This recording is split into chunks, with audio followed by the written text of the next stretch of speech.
देख लीजिए इस टिप को। यहाँ पर मैंने स्ट्रेटनर लिया है, ड्रायर भी हो सकता है या कोई ऐसी आपके पास वायर हो सकती हैं जो हर वक्त उलझी रहती हैं, लेकिन इनको उलझने से बचाने के लिए मैं आपको इसको सिमेटने का तरीका बता रही हूँ कि किस तरीके से सिमेट सकते हैं। यहाँ पर तार को डबल फोल्ड कर देना है और जो बाकी नीचे लटकती हुई तार है ना, उसको अच्छे तरीके से इसके ऊपर ही फोल्ड करते जाना है। और फोल्ड करने के बाद ऊपर से इसका जो स्विच है वो ऊपर जो तार फोल्ड हुई हुई है ना, उसमें से निकाल देना है। और जब आप तार को थोड़ा टाइट कर लेंगे ना, तो उसके बाद एक हुक सा रेडी हो जाएगा। सो खींचने के बाद और फिर इसको आप कहीं पे भी हैंग कर सकते हैं और ये इस तरह के हर किस्म की तारों को समेटा जा सकता है, जो कि एक ज़बरदस्त तरीका है। देख लीजिए नेक्स्ट टिप। यहाँ पे मैंने छोटा सा बैग लिया है, जिप लॉक बैग। और जब कभी हमें सफ़र पे जाना हो तो ये छोटे छोटे बैग्स हमारे बहुत ज़्यादा काम आ सकते हैं। तो इसको बस फोल्ड कर लेना है, सेंटर में से हल्का सा कट लगा देना है और कट लगाने के बाद हम इसको क्या करेंगे, यहाँ पर हमारे पास कोई ब्रश, कोई रेज़र, कोई हमारी ऐसी चीज़ कि जो कि हमें महफूज करनी है, उसमें जम्स वगैरह ना लगें, वो उस पर नुकसान ना हो, तो बस वो इसके अंदर हम रख लेंगे। अब यहाँ पे बैक साइड से इसके अंदर इंसर्ट कर देंगे, ऊपर से जिप लॉक कर देंगे और जिप लॉक करने के बाद इसे हम बैग में रख देंगे, जिसकी वजह से जो इसके ब्रश हैं, इसके दंदाने हैं, वो ख़राब बिल्कुल भी नहीं होंगे। नेक्स्ट टिप में आपको बताती चलूँ कि यहाँ पर मैंने लिया है एक रैपर जो कि मेडिसिन से खाली है। बस जो इसमें ज़रूरत की मेडिसिन है वो निकाल देंगे। ये मेरे पास पुरानी सी कैंची है, इसकी धार जो है वो बिल्कुल ख़राब हो चुकी है। तो लेकिन अगर आपकी कैंचियों की धार ख़राब हो चुकी है, खाली मेडिसिन के रैपर जो हैं उनको कट करें और कट करने से इनकी जो धार है वो तेज़ हो जाएगी और कैंची बिल्कुल ऐसे काम करेगी जैसे कि नई है। और अब इसकी जो धार है वो काफ़ी अच्छे से तेज़ हो चुकी है। तो छोटी सी टिप को पसंद आएगी। एक और चीज़ जो है वो मेरा कटर ख़राब है, हैंड चॉपर ख़राब है, इसकी भी जो है ना थोड़ी सी धार तेज़ होने वाली है इसके कटर की। तो मैंने क्या किया है, जो मैंने मेडिसिन के खाली रैपर कट किए हैं ना, वो मैंने इसमें भी डाल दिए हैं। इसमें डालने के बाद इसको 2-3 बार बस हमने इसकी डोरी खींचनी है और इसको शार्प कर लेना है इसके कटर को। तो थोड़ा सा मैं आपको डेमो भी दे देती हूँ। कटर है वो कितने तेज़ हो चुके हैं। मैंने प्याज इसमें डाल दी है और अब इसको चेक करते हैं कि प्याज इसमें चॉप हो रही है या नहीं हो रही, अच्छे से हो रही है। तो बस यहाँ पर मैंने 2-3 बार डोरी खींची है और अब चेक कर लेते हैं इसको खोल के कि जो प्याज है वो हमारी चॉप हो गई है। तो ये देखिए माशाल्लाह से अच्छे से काम कर रही है। वाकई इससे जो है ना ट्रिक ने, तो आप भी इसे ट्रिक को ज़रूर लगा के देखें, 100% रिजल्ट मिलेगा आपको। आ जाइए इस टिप को देख लेते हैं। यहाँ पर ये छोटा सा बिल्कुल शॉपर है, टेनी सा है, जिसमें ना ये इस तरह की बॉटल्स हम नहीं ले जा सकते। अगर ज़्यादा सारी बॉटल्स रखनी हो तो वो नहीं ले जा सकते। सिर्फ और सिर्फ 2 बॉटल्स आ रही हैं, तीसरी बॉटल तो आने का नाम ही नहीं ले रही। लेकिन अब मैं आपको एक ऐसा ट्रिक बताऊंगी, एक ऐसा तरीका बताऊंगी कि जिसकी वजह से ना ये काफ़ी सारी 3 तो क्या 13 भी बॉटल्स होंगी ना, तो वो भी इसमें आ जाएंगी आसानी से, क्योंकि हम इसको कैरी करके ले जाना चाहते हैं कहीं पर ज़्यादा सारी बोतलों को। तो बस इस तरीके से आप देखें, बॉटल को बाहर रखना है लेकिन अंदर से कैप को लगा देना है यहाँ पर। तो कैप को अच्छे तरीके से लगाइए। इसी तरह जितने मर्जी आप कैप लगा सकते हैं और इतनी ही बॉटल्स इसके साथ कैरी हो सकती हैं। तो है ना ज़बरदस्त आइडिया। और अगर आपको अच्छा लगा है तो चैनल को ज़रूर लाइक और सब्सक्राइब कीजिएगा और मुझे कमेंट करके भी बताइएगा कि आप लोग कहाँ से देख रहे हैं, कौन सी टिप्स एंड ट्रिक्स आपको पहले से पता थी। नेक्स्ट टिप भी बहुत इंफॉर्मेटिव है। इस तरह की ट्यूब्स जब खाली हो जाती हैं ना, तो हम इनको डिस्कार्ड कर देते हैं और इसमें से ट्यूब वगैरह तो निकलती नहीं है, हमारे किसी काम की नहीं रहती। बहुत ही भी इतनी महंगी महंगी है। तो मैं आपको तरीका बताती हूँ। इसको बीच में से ना दरमियान से इसको कट लगाएं, कुछ इस तरीके से ट्रायंगल की शक्ल में, जिस तरह मैं आपको दिखा रही ना, इस तरह आप देखिए, कुछ इस तरीके से कट लगाएं। अब ये इस तरह हमने कट क्यों लगाया है ये भी मैं आपको बाद में बताती हूँ। अब ये देखें, इसके अंदर जब हम इसको खोलेंगे, इसको ओपन करेंगे, तो इसमें कितनी सारी क्रीम है जो कि सामने आ गई है निकल के, और ये मज़ीद अभी 3-4 दिन तक इस्तेमाल हो सकती है। तो फिर है ना बचत, मनी सेविंग टिप मैं आपको बता रही हूँ। अब बस इसकी जो नोके हैं वो अंदर की साइड पे कर दें और इसको बंद कर दें। दोनों साइडों से हम यूज़ कर सकते हैं जो भी इसके अंदर बची कुची क्रीम है। तो छोटी सी टिप थी, होपफुली आपको पसंद आई होगी। आप ज़रूर लाइक करें, जल्दी से लाइक कर दें और बिना लाइक ही अपने वीडियो को नहीं जाना। अगर किसी घर में स्टील की टैप लगी हुई है, नलके लगे हुए हैं, तो उसको ऊपर मोम लगाएं। मोम लगाने के बाद इसको कोई भी किचन टॉवल से या फिर एक कॉटन का कोई कपड़ा ले लेना, उससे इसको साफ़ करें। साफ़ करना है आपने 1 स्टेप में, 2 स्टेप में। तो जो फिर इसके ऊपर पानी जब लगाएंगे ना दोबारा से, तो ये जो आपकी टैप्स हैं स्टील की बिल्कुल साफ़ सुथरी हो जाएंगी और इनका जंग भी उतर जाएगा। और इसमें जो मध्यम और पन आया हुआ था ना, जो इसमें मैल कुचैल जमा हुआ था, वो सारा साफ़ हो चुका। लेकिन सफाई आपने बिल्कुल अच्छे से करनी, जिस तरीके से आपको नज़र आ रहा है इसमें। तो ये देखिए अब यहाँ पे पानी लगाया जा रहा है और पानी लगाने के बाद इसको दोबारा से हम हल्का सा करेंगे तो ये साफ़ हो जाएगी। अब ये देखें, ये टेप है, टेप में स्टिकीनेस होनी चाहिए। अगर घर में पेट्स हैं, जानवर हैं, तो छोटी छोटी डस्ट जब होती है ना, वो इससे इकट्ठी की जा सकती है। तो बाल ये देखें, यहाँ पे पेट्स की वजह से काफ़ी सारे बाल कारपेट को चिपक जाते हैं। तो ये कैट्स वगैरह होती हैं, तो ये देखें यहाँ पर ये इनसे सफाई होगी। अब इसी तरह नेक्स्ट टिप में है ये दरवाज़ा। जब दरवाज़ा बंद होता है तो आवाज़ बहुत ज़्यादा आती है और कभी कभी हमारा दिल चाहता है कि ये दरवाज़ा बिल्कुल फिक्स ना हो हमने, क्योंकि बार बार गुजरना होता है, ख़ास तौर पे जब एसी वगैरह लगा हो। तो हम क्या करेंगे, हम दोनों हैंडल्स में जो है ना ये मास्क ये लगा देंगे। तो अब इसकी वजह से जो दरवाज़ा एक तो आवाज़ नहीं पैदा करेगा, दूसरे फिक्स नहीं होगा एकदम से, बल्कि आपके दरवाज़ा जो महफूज हो गया है। अच्छा जी, नेक्स्ट टिप देख लीजिए। रेज़र को कभी भी ब्लेड के साथ नहीं फेंकना। यहाँ पर हमने इसको टेप के साथ अच्छी तरह लपेट लेना है ब्लेड को, ताकि कोई पेट्स वगैरह अक्सर जो है ना कचरा दान में कचरे के पास खड़े होते हैं या फिर किसी बड़े का ही हाथ लग जाता है। तो इसको इसी तरह कवर करने के बाद इसको लपेट दें और फिर इसको डिस्कार्ड करें। अब यहाँ पर आ गई है जो है ना फ्लावर को सेट करने की। इस तरह की टहनियाँ होती हैं, तो हम इनको इस तरह लगा रहे थे। लेकिन अगर इन्हीं टहनियों को ऊपर वाली साइड पे अगर इसको फोल्ड कर लिया जाए और फिर ग्लास में सेट करें, तो ये जो टहनियाँ हैं ये फिक्स हो जाएंगी इनके साथ इस ग्लास में, या कोई भी आपका वास वगैरह है। तो आप ये ट्रिक लगा के देखिएगा, आपकी ज़बरदस्त किस्म की सेटिंग हो जाएगी और फ्लावर पॉट जो है वो बड़ा ज़बरदस्त और खूबसूरत लगेगा। तो होपफुली ये भी आपको टिप जो है ना बहुत पसंद आई होगी। अच्छा, गर्मियों में ना एक मसला और होता है, वो ये होता है कि पसीना बहुत ज़्यादा आता है। और ख़ास तौर पे जब नए कपड़े पहनते हैं ना, तो फिर तो पसीना बहुत ही ज़्यादा आता है। फिर तो दिल करता है कि बस क्या ऐसा करें कि पसीना ना आए। तो पसीने को कंट्रोल करने के लिए मैं आपको एक ड्रिंक बता रही हूँ। आपने लेना है तुखमलंगा। उसको आपने तुखमलंगा 1 चम्मच ले लेना है। सारे दिन में 2 से 3 बार पी लें और उसमें सादा पानी डाल दें और आप इसको नहार मुँह पी लें तो बहुत ही बेहतर है। अगर नहीं नहार मुँह पी सकते तो इसको दूध में डाल के इसको कोई शरबत बना के ना, तो इसे तुखमलंगे को लाजिम पिए। इससे ये होता है, एक तो ये एनर्जेटिक होता है, दूसरे पसीना बिल्कुल भी नहीं आता। इसके बाद में आपको एक ट्रिक और बताऊंगी, उससे भी पसीना काफ़ी हद तक कंट्रोल हो जाता है। उससे पहले आप जल्दी से लाइक कर दें। यहाँ पर ली है मैंने फटकरी। फटकरी लाजमी अपने घर में रखा करें, ये पंसार की दुकान से मिल जाती है और अगर आप ऑनलाइन मंगवाना चाहें तब भी मिल जाती है। पूरी इसकी वो होती है, एक बार सा मिल जाता है। तो मेरे पास ही ये काफ़ी सारी रखी हुई है, कुछ चूड़ा है तो कुछ जो है ना वैसे ही। तो लिया है मैंने यहाँ पे अड़के गुलाब। अब अड़के गुलाब में ना इसको फटकरी को डाल देना है। तो फिर ये आपने इसमें थोड़ा सा पानी शामिल करना चाहें तो पानी शामिल कर लें। और अड़के गुलाब मैंने इसलिए लिया है क्योंकि इसमें एक कुदरती तौर पर ना खुशबू होती है कि और जब हम और ये जो फिटकरी होती है ये इसको ख़त्म कर देती है। इसका एक शावर तैयार कर लें और वॉशरूम में रख लें, टॉयलेट में। तो इसको जब भी आपको स्मेल आए अपनी अंडर आर्म तो इसका शावर ले लें।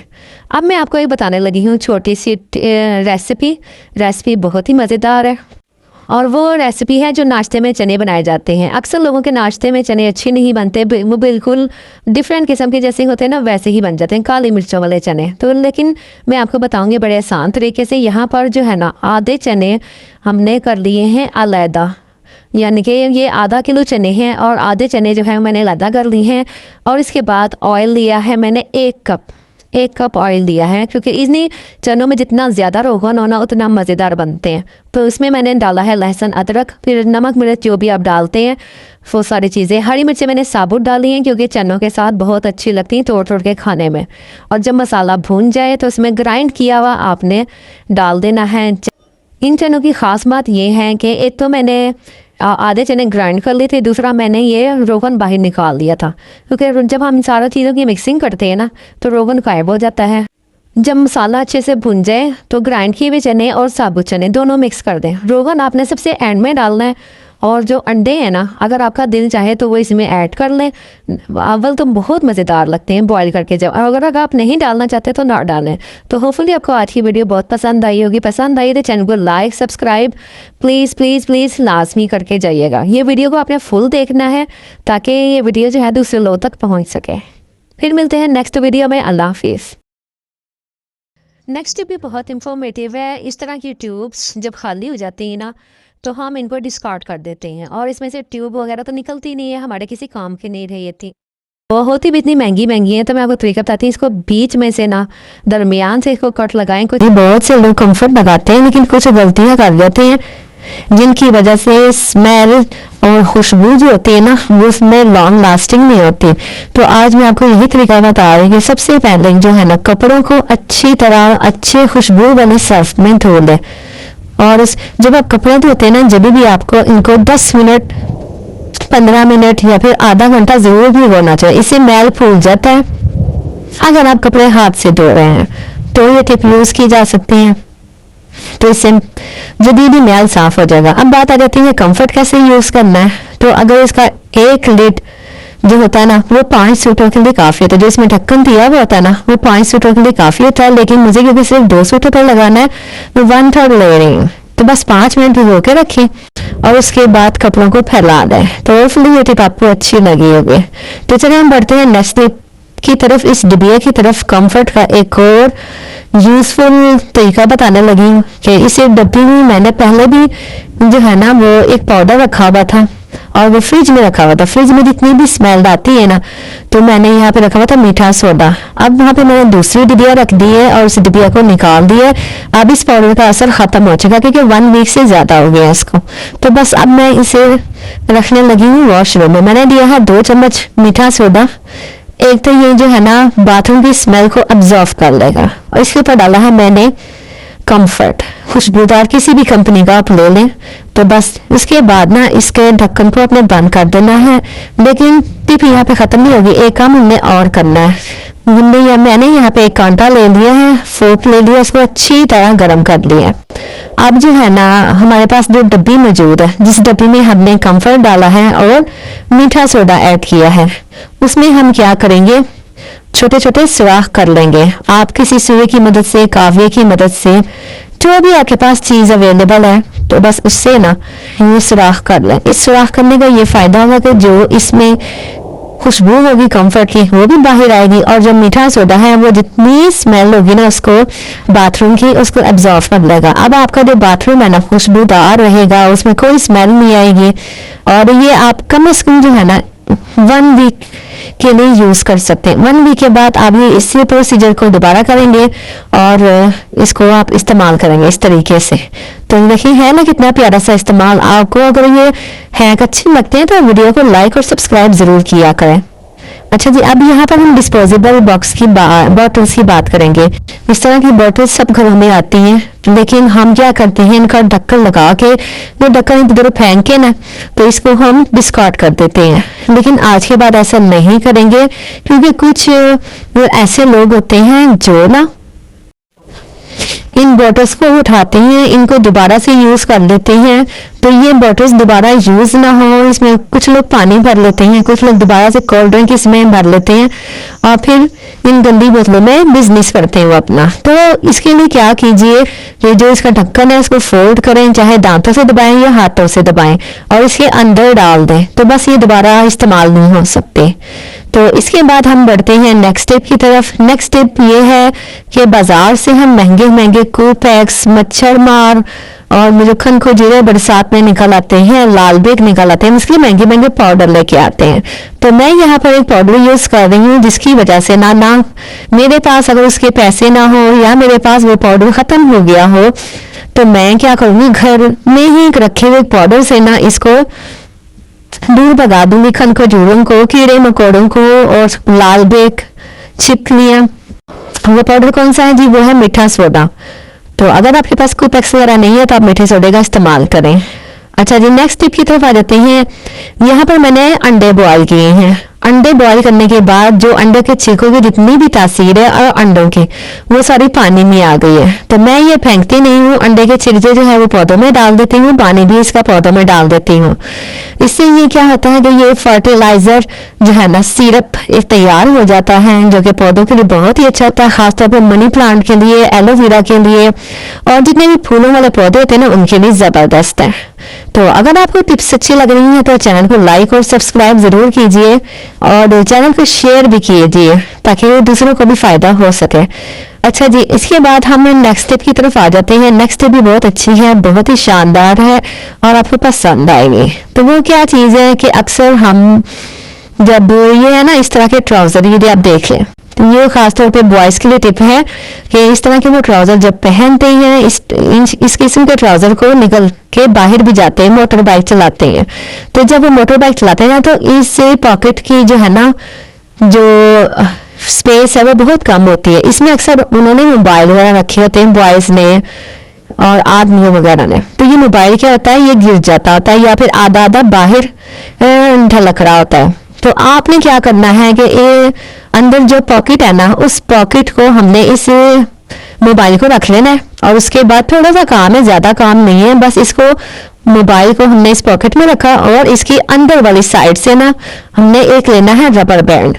रबर बैंड वही होता है जो कि बच्चों के बालों में लगाया जाता है, अक्सर आपने देखा ही होगा। बस इस पॉकेट को इस तरह पकड़ लेना है और इसमें रबर बैंड लगा देना है। तो रबर बैंड लगाने से ये फायदा होगा कि ये पॉकेट जो है ना, खुलेगी नहीं, मोबाइल आपका गिरेगा नहीं और ना ही चोरी का खतरा होगा। और जिस तरह मर्जी आप मोटरसाइकिल चलाएं, लेकिन मोबाइल नहीं आपका गिरने। ये देखिए, मेरे पास छोटी रबड़ है, अगर आपके पास बड़ी रबड़ है तो इसको डबल कर ले। मेरे पास क्योंकि छोटी रबड़ थी, मैंने और इस तरह ये जो है ना, अब मोबाइल मुकम्मल तौर पर महफूज है, मोबाइल गिरेगा नहीं। और फिर आपको ये भी वीडियो पसंद आएगी।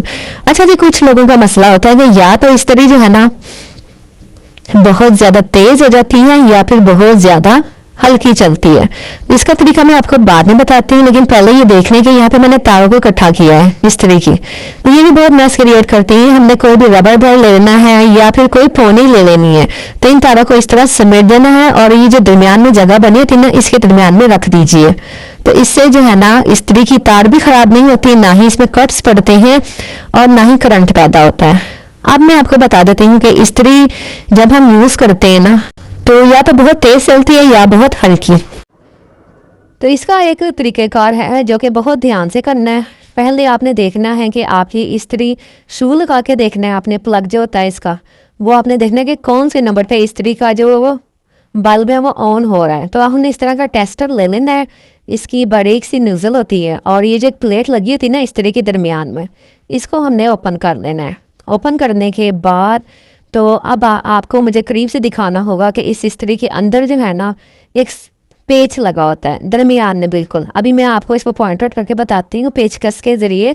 यहाँ पर अब आपने अगर पीछे की साइड पे लेकर आएंगे ना, यानी कि अब आपने इस्त्री का रुख इस तरीके से रखना है जैसे मैंने रखा हुआ है। अब आपको नज़र आ रहा होगा यहाँ पे पेच, लेकिन अब क्योंकि बहुत अंदर को पेच है तो मेरी इस्त्री भी काफ़ी पुरानी है, तो इसलिए वो उसमें नज़र नहीं आ रहा इतना ज़्यादा। लेकिन आपने अपनी इस्त्री, लेकिन आपने जब ये काम करना है ना, तो स्विच उतार लेना है। किसी किस्म का कोई कनेक्शन नहीं होना चाहिए, कोई बिजली के तार बोर्ड में अटैच ना हो। तो ये देखिए, ये स्विच नज़र इसमें नज़र आ रहा है ना, पेचकस, आपको पेचकस भी नज़र आ रहा है और पेच भी नज़र आ रहा है। तो इसके दरमियान में इसको एडजस्ट करने के बाद अब आप ये ऊपर वाले नंबर देख लें। अगर पीछे वाली साइड पे करना है, इसको ज़्यादा तेज़ करना है तो इसे को इधर की तरफ घुमा लें, और अगर और ज़्यादा तेज़ करना है तो इधर की तरफ घुमा लें, ज़्यादा नंबरों की तरफ। ये देखिए, तो जिस तरफ को हम घुमाएंगे उतनी ही, बस हल्का सा इसको इशारा ही देना, आपने ज़्यादा तेज़ ना हो जाए, क्योंकि फिर इस तरह कपड़े जो है ना वो जल भी सकते हैं।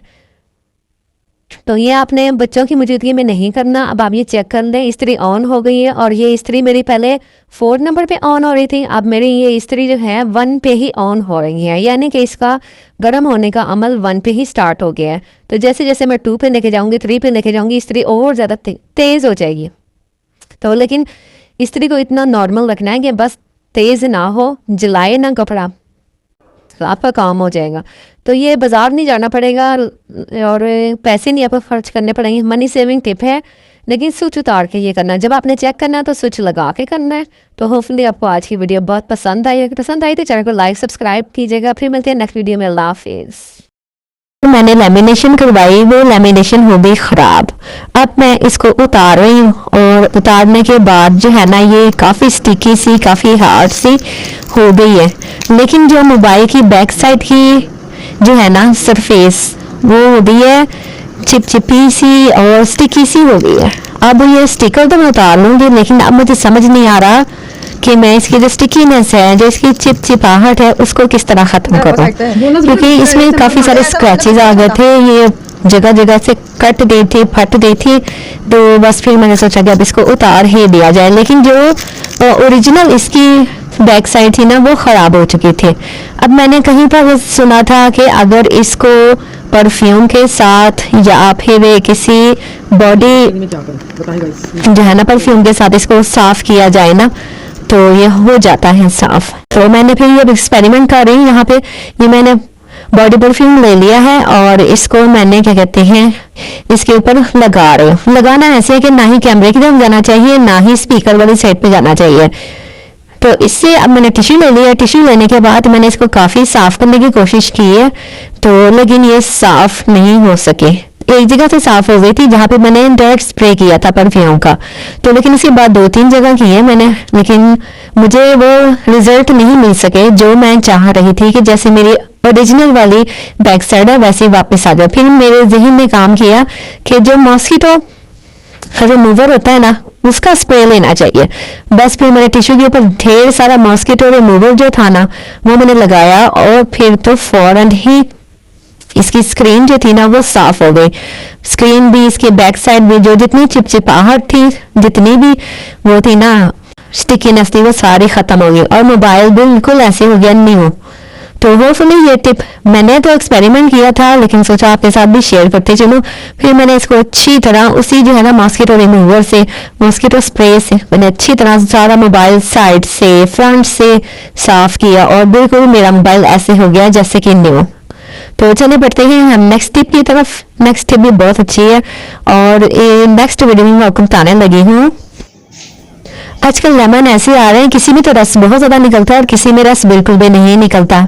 तो उसके लिए मैं अभी ट्रिक बता रही हूँ कि पहले लेमन को अच्छी तरह प्रेस कर ले, हाथों से मसल ले, तो जो इसका जूस है ना वो बढ़ जाता है। तो इसके बाद मैंने इसको लेमन को कट किया। लेमन को जब कट करते हैं ना तो बाज़ लेमन ऐसे होते हैं वो हाथ से निचोड़े नहीं जाते। जितना मर्जी इनको जूस निकालने की कोशिश करो लेकिन हाथों में दर्द होता है, जूस नहीं निकलता। तो मैंने यहाँ पर एक ट्रिक लगाई है। मैंने क्या किया है, मैंने एक चिमटा ले लिया जिससे रोटी बनाते हैं।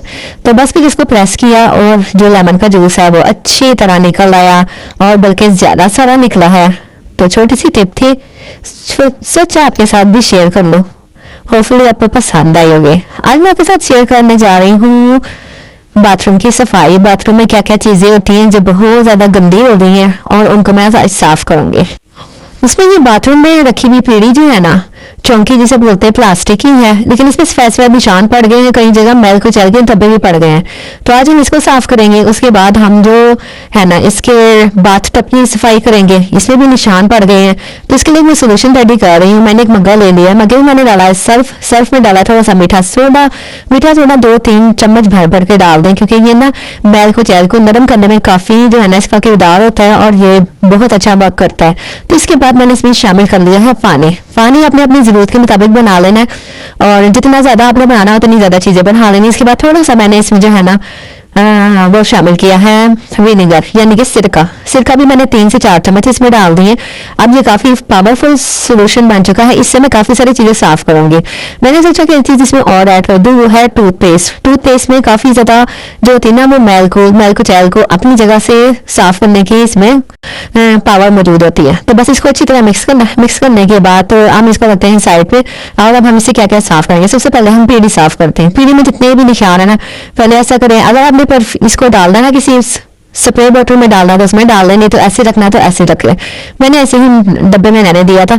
अब इसके बाद मैंने ना इसको हल्का हल्का ना रब करना स्टार्ट किया इन सारे इस पीढ़ी को, क्योंकि इसको तकरीबन 1 माह हो गया है। वरना तो मैं जो बाथरूम की चीजें है ना वो मैं काफी मतलब 15 दिन में या हफ्ते में 2 बार जरूर इसको साफ कर लेती। अब ये क्योंकि इस बार जो है ना काफी टाइम गुजर गया था, कुछ मसरूफियत थी घर में, जिसकी वजह से इनकी सफाई जो थी ना बहुत ज्यादा इग्नोर हो रही थी। और जहां जहां से कॉर्नर है, जहां जहां वाइटनेस है, जहां पे स्पेस पे दाग, क्योंकि हमारे इलाके का पानी जो है ना वो बहुत ज्यादा खराब है, जिसकी वजह से ना ये चीजें बहुत जल्दी प्लास्टिक की खराब हो जाती हैं। तो बस फिर मैंने फिर इस सोल्यूशन को सारे में लगाना शुरू किया। लगाने के बाद फिर मैंने इसको अच्छी तरह रब किया। किचन का जो स्क्रबर होता है, जो जिसमें ग्रीन कलर का पाउडर होता है ना, जो हार्ड हार्ड सा होता है, बस उससे मैंने साफ किया। और ये देखेंगे कितना अच्छा। इसके बाद साबुनदानी भी है। मैंने साबुनदानी में साबुन के बहुत फेस पे निशान पड़ जाते हैं और इसमें जम जाता है अच्छे तरीके से। तो मैंने बस फिर ब्रश लिया, मैंने इसको ना थोड़ा सा 5 मिनट के लिए उसी सोल्यूशन में डिप कर दिया था, जैसे साबुन भी नरम हो गया था और इसका जो मैल भी चला है ना वो काफी अच्छे तरीके से साफ भी हो रहा था। और जहां जहां मेरा हाथ नहीं जा सकता था उसके लिए मैंने ले लिया टूथब्रश। ये बिल्कुल एक्सपायर है और एक्सपायर टूथब्रश होते हैं वो मैं संभाल के रख लेती हूँ। बस इस तरह की चीजें साफ करने के लिए ना ये बहुत कारआमद होते हैं। इसके बाद मैंने जो बचा हुआ पानी था उसको मैंने टप में शामिल किया। और ये जो ब्रश में आप देख रहे हैं ना, ये ब्रश मैंने एक चाइना स्टोर से लिया था और 150 का लिया था। और ये मेरे काफी काम आ जाता है। जहां जहां मैं यानी कि हाथ लगाना पसंद नहीं करती, जैसे टाइलें होती हैं, टप होते हैं, पीढ़ियां होती हैं और दरवाजे होते हैं, इनसे मैं बहुत अच्छे तरीके से सफाई करती हूँ। अब जैसे यहाँ पर मैंने ज्यादा साफ करने वाला ब्रश में मैंने वो पानी जाया नहीं किया। पानी को मैंने सोचा कि इन सारी चीजों की भी ना एक बार क्लीनिंग कर लेनी चाहिए, जिससे ना हमारी चीजों की सफाई जो होती है ना वो जरासीम वगैरह हमारे घरों में दाखिल नहीं होते। अब मैंने यहाँ पे वाइपर ले लिया। वाइपर को भी इसी तरह उसी ब्रश से और उसी सोल्यूशन में डिप कर करके मैं साफ कर रही हूँ। तो मेरी सारी चीजें जो है ना वो नीट क्लीन साफ सुथरी हो गई हैं। और ये आप ना हफ्ते में 2 बार ये काम जरूर कर दिया करें। इससे ये होता है ना कि चीजें भी साफ रहती हैं और हमारा काम भी आसान रहता है। जितना टाइम ज्यादा भी करता है उतनी ही चीजें गंदी होती चल जाती है। इसके बाद मैंने वो डब्बा ले लिया जिससे मैंने सोल्यूशन बनाया था, उसको भी मैंने इसी पानी से, इसी सर्फ से, मिक्सचर से अच्छी तरह साफ कर दिया। और ये देखिए चकाचक ये भी बिल्कुल न्यू हो गया। अब इसके बाद मैंने वॉश बेसिन की सफाई की। बारी आ जाती है वॉश बेसिन की, उसको भी मैंने इसमें जो पानी के निशान पड़ जाते हैं, सफेद धब्बे पड़ जाते हैं, पानी बहुत खारा है और अगर 1 से 2 दिन इसे गुजर जाए तो वो जम जाता है इसके ऊपर। तो यही एक सोल्यूशन बना के रख लेती हूँ मैं। तो इससे ना मैं टाइलों की सफाई भी कर लेती हूँ, जितने टैप वगैरह होते हैं वो भी मैं सारे इसी से साफ कर लेती हूँ और मेरी सफाई बहुत ज़्यादा आसान हो जाती है। और फिर इसके बाद जिन चीज़ों की सफाई करती हूँ वो भी इससे साफ हो जाती हैं। एक टिप भी आपके शेयर करती चलो, अगर साबुनदानी जो है वो अगर नहीं है आपके पास, किसी भी मसाले का डब्बा ले लें, ढक्कन ले लें और उसके बाद साबुन रखें, साबुन खुश्क रहेगा। अब बारी आ जाती है अभी चीज़ों की, जैसे ये शैम्पू हो गया, हैंड वॉश हो गया और ये बास्केट एक मैंने रखी हुई जिसमें छोटी छोटी चीज़ें, रेजर वगैरह रखे होते हैं। तो इनकी भी मैं काफ़ी हद तक सफाई करती हूँ हफ्ते में 2 बार। ये एक जाली वाला कपड़ा है और ये पुराना दुपट्टा था, उससे इसे मैंने बाथरूम में रखा हुआ। वैसे बाजार में भी बहुत मिल जाते हैं, आप चाहें तो बाजार कर ले लें। तो इससे मैं बाथरूम की जो चीज़ें हैं ना वो साफ़ कर रही हूँ ब्रश से। शैम्पू मैं जब भी बाजार से लाती हूँ उसमें थोड़ा सा पानी मिक्स कर देती हूँ, क्योंकि इसमें केमिकल बहुत ज़्यादा होते हैं, तो जिसकी वजह से ना डायरेक्ट बालों में नहीं लगाते। अब ये रेजर वगैरह हैं, ये सारे इनमें सफ़ेद निशान धब्बे पड़े हुए होते हैं। और इसके बाद ये जो शैम्पू की बोतलें होती हैं ये भी मैंने सारी साफ़ कर दी हैं। इससे ना काफ़ी जो है ना वो नीट क्लीन जो होता है ना बाथरूम नज़र आता है।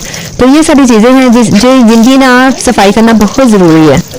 मैं पुराने जाली के दुपट्टे जो हैं वो बिल्कुल भी नहीं फेंकती, ये बाथरूम में मैं तय बना के रख देती हूँ और मुख्तलिफ किस्म की जो है ना सफाई के लिए काम आ जाते हैं। चीज़ें हटा के साफ करना बहुत ज़रूरी है, क्योंकि इसके नीचे भी काफ़ी गंद, डस्ट वगैरह जम जाती है और जिसकी वजह से ना वहाँ पे काफ़ी मैस क्रिएट हो जाता है। और डस्ट वगैरह जो होती है ना वो देर तक साफ करेंगे ना, अगर जितनी देर से साफ करेंगे उतनी ही ज़्यादा मेहनत लगेगी। इसी तरह मिरर को साफ करना, अब आ जाती है मिरर की बारी। तो मिरर को भी मैं ना डेली साफ करती हूँ, क्योंकि इसमें हम मुंह हाथ धोते हैं, जब सामने लगा हुआ था वॉश बेसिन तो निशान पड़ जाते हैं साबुन के, फेस वॉश के, हैंड वॉश के। तो इसके लिए या तो मैं इस्तेमाल करती हूँ एक क्लीनर, कोई सा भी क्लीनर ले लें और उसका स्प्रे बना लें, जैसे कि ये मैंने अभी आपको बनाना सिखाया है। या बाजार का लेना है तो बाजार का ले लें, तो बस उससे मैं साफ कर लेती हूँ। और ये खास तौर पर ना कॉटन टावल यूज करती हूँ। ये आप अगर दराज वगैरह से या फिर अमेज़न वगैरह से खरीदना चाहें तो खरीद सकते हैं। तो ये बड़े अच्छे होते हैं सफाई के लिए। छोटे छोटे छोटे पीस होते हैं और ज़्यादा महंगे भी नहीं मिलते। या फिर अगर ये भी नहीं लेना तो अखबार का टुकड़ा लेने को, अखबार के टुकड़े से ज़रा मेहनत ज़्यादा होती है, पानी भी ज़रा ज़्यादा लगता है, लेकिन जो अखबार के फ़ायदा ये होता है कि शीशा बिल्कुल साफ हो जाता है, इसमें से निशान बिल्कुल गायब हो जाते हैं, जितना भी वो सफ़ेद पानी के दाग साबुन के धब्बे लग जाते हैं ना वो सब साफ सुथरे रहते हैं और शीशा बिल्कुल। और कोशिश किया करें शीशे को रोज साफ किया करें।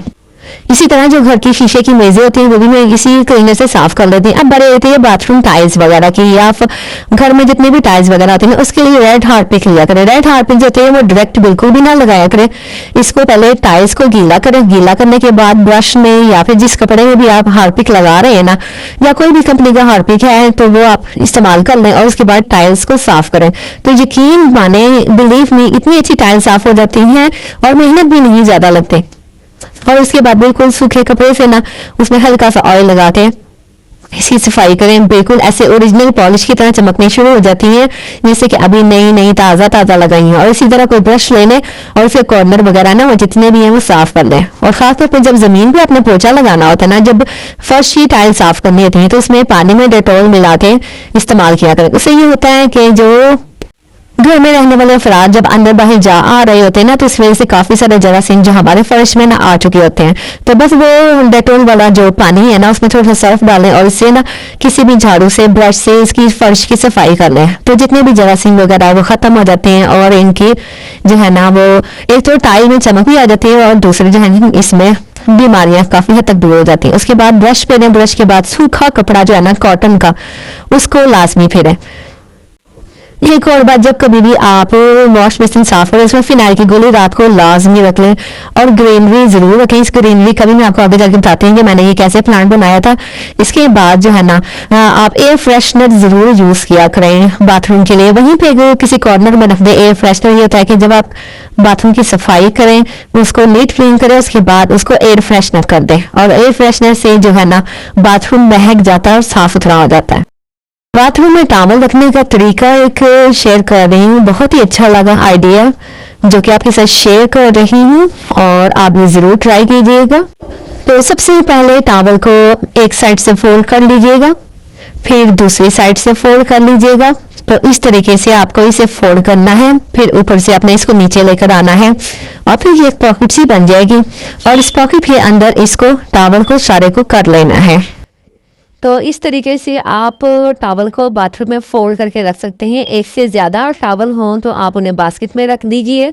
मुझे ये जो है मेथड बहुत देर से पता चला, लेकिन मैं आज आपके साथ शेयर कर रही हूँ। आप इसको अप्लाई कीजिएगा, इंशाल्लाह ताला बहुत बेहतर लगेगा। अच्छा जी, ये प्लांट बनाने का तरीका भी बहुत आसान है। मैंने सिंपल सा घर में ग्लास लिया है, कुछ स्टोन्स, कुछ ये मेरे पास पड़ी नहीं थी, सिपियाँ सी, तो बस फिर मैंने सोचा कि इसका एक प्लांट रेडी किया जाए जो कि बाथरूम में काउंटर पे रखा हुआ बहुत ही अच्छा लगेगा। बस खाली गिलास ले लेना है, उसमें मैंने सारे ये स्टोन, सिपियाँ और भी बीड्स वगैरह मेरे पास थे वो मैंने नीचे रख दी हैं। कलरफुल सा हो चुका है और इसके बाद बस इसमें पानी ऐड कर देना है। आपके घर में जो भी बीड्स, जो भी क्रिस्टल्स मौजूद हों आप इसमें यूज़ कर सकते हैं और फिर कोई इंडोर प्लांट ले लें जो भी आप घर के अंदर रख सकते हैं जिसको धूप की ज़रूरत ना हो। बस इस ग्लास में रख दें, जड़ें बनती रहेंगी और ये प्लांट भी ग्रो होता रहेगा और बाथरूम में एक फ्रेशनेस सी फील होगी। मुझे ये आइडिया बहुत अच्छा लगा, इसलिए आपके साथ शेयर किया। नेक्स्ट टिप आपको बता देते हैं, बाथरूम के जो टॉवल होते हैं उनको हमेशा रोजाना डेली बेसिस पर धूप जरूर लगवाया करें और उनको जो है ना तय बना के रखा करें। है फ्लश सिस्टम की, कमोड सिस्टम की या फिर जालियां जिस तरह की होती हैं, इनको कैसे साफ करना है। तो इनको साफ करने का जो तरीकाकार है वो भी मैं आपके साथ शेयर करती हूँ कि उसके लिए हमने एक सोल्यूशन रेडी करना है। तो जो सोल्यूशन बहुत पावरफुल होता है, जिससे आपकी जो बाथरूम की सीट्स होती हैं, जो बाथरूम के कमोड होते हैं, फ्लश सिस्टम जो होता है वो एकदम से अच्छा हो जाता है। तो यहाँ पर मैंने एक प्याले आपको दिखा रही हूँ, उसके बाद मैंने लिए हैं यहाँ पर मीठा सोडा। मीठे सोडे में हमने कोई सा भी डिटर्जेंट, कोई सा भी सर्फ वो 2 चम्मच ले लेना है। आपकी अपनी मर्जी, जितनी अभी चीज़ें साफ करनी उसके मुताबिक आप यहाँ पे ये चीज़ें इस्तेमाल कर सकते हैं। इसके बाद ये देखिए इसको मिक्स कर लें। मिक्स अच्छे तरीके से करना है। मीठा सोडा है और इसमें सर्फ यानी कि डिटर्जेंट पाउडर है। इन दोनों को मिक्स करने के बाद अब हम इसमें शामिल करेंगे विनेगर। विनेगर इस्तेमाल करना है और इसके बाद कोई भी हार्पिक ले लें। हार्पिक किसी भी कंपनी का, मैंने यहाँ पर ब्लू रंग का हार्पिक रखा हुआ है तो बस वो इसमें मिक्स कर लेना। और जब तक इसके बबल्स बनते रहेंगे ना, आपने इसको मिक्स करते रहना है। लेकिन आपने इसके बाद इसको 5 मिनट का 10 मिनट का रेस्ट देना है ताकि ये बबल्स अच्छी तरह बैठ जाएं। उसके बाद फिर हम जो है ना उसमें जो बाथरूम की सीट्स होती हैं, कमोड होते हैं, इसमें फैला दें और उसके बाद ब्रश से इसकी सफाई करें। अब यकीन माने इतनी अच्छी तरह साफ हो जाती है कि आप हैरान रह जाएंगे। नेक्स्ट आइडिया देख लीजिए। यहाँ पे मैंने चम्मच को गर्म किया है। कुछ शर्ट्स ऐसी होती हैं जिनमें स्टिकर्स लगे हुए होते हैं, लेकिन वो स्टिकर कहीं से उतर जाते हैं, कहीं से नहीं। तो हमने चम्मच को गर्म किया और स्टिकर उतार दिए। इसके अलावा हमने यहाँ पर स्ट्रेन किया, इसके जाली इसके ऊपर रख दी है और इससे कोई भी चीज़ जो है ना वो इसी तरह अगर आपके पास कोई टी शर्ट्स हैं, कोई कपड़े हैं, तो चम्मच को गर्म करें और ये सारे स्टिकर आसानी से उतारने बिल्कुल रिमूव हो जाएंगे। उसके बाद बड़ी आ जाती है। नेक्स्ट टिप देख लीजिए। यहाँ पर हम कुछ चीज़ें जो है ना, जैसे मैकरोनी वगैरह बॉईल करते हैं, उसको जब छानते हैं ना तो इस तरह पानी नहीं निकालेंगे, बल्कि इसके ऊपर कोई भी जाली लेके रख लें इसके ऊपर और इसको अच्छी तरह कवर कर लें। कवर करने के बाद फिर पानी सारा स्ट्रेन कर दें, ड्रेन कर दें। और उसके बाद ये देखिए यहाँ पर एक भी जो मैकरोनी है या जो भी हम चीज़ बॉयल कर रहे हैं, चावल है या कोई सब्जी है, तो वो बिल्कुल भी नहीं गिरेगी, बल्कि पानी अच्छे से ड्रेन हो जाएगा। इसके बाद अगर हम एग बॉयल करते हैं, एग बॉयल करने के बाद इसको ट्रांसपेरेंट शीट में लपेटना है कुछ इस तरीके से, और जो तिक्का स्टिक होती है ना उसके साथ हमने इसको लपेट लेना है। और लपेटने के बाद इसको 5 मिनट के लिए फ्रिज में रख दें। और जब फ्रिज में से आप निकालेंगे ना तो निशान जो है ना वो काफ़ी अच्छे से पड़ चुके होंगे। और जब आप इस एग को कट करेंगे ना तो बिल्कुल यूनिक तरीके से ये कट होगा, बल्कि एक फ्लावर की शेप में कट होगा। तो ये देखिए यहाँ पर आपको कट करने का भी तरीका बताया जा रहा है और फ्लावर बनाने का भी तरीका बता दिया मैंने। तो ये देखिए यहाँ पर कितनी अच्छी शेप आ चुकी है, आप इस तरह करके देख लें। नेक्स्ट आइडिया जो है वो भी मैं आपको बता देती हूँ। नेक्स्ट आइडिया में कुछ ऐसा है कि जब हमारे पास इस तरह की बास्केट होती है जिसे हम कपड़े रखते हैं, तो गार्बेज बैग होते हैं उसके ऊपर चढ़ाएं। आप ये बिल्कुल ही ऐसे काम करेगी जैसे कि बकेट होती है, हमारे पास दूसरी बाल्टियां होती हैं। ये देखिए जी, यहाँ पर हमने इसको चढ़ा दिया इसके ऊपर, और चढ़ाने के बाद आप इस बाल्टी को पानी भर के कपड़े वगैरह धोने के लिए इस्तेमाल कर सकते हैं, फर्श वगैरह धोने के लिए इस्तेमाल हो सकता है। तो ये देखिए कितना ज़बरदस्त है। वीडियो अच्छी लग रही है तो वीडियो को लाइक और सब्सक्राइब और शेयर जरूर करके देगा। मुझे बताइएगा जरूर कि आपको कौन सी चीज़ ज़्यादा अच्छी लग रही है। और अगर आपके पास बाल्टी नहीं है या आपको 2 बाल्टी की ज़रूरत है तो आप इस तरीके से इस हैक को ट्राई कर सकते हैं।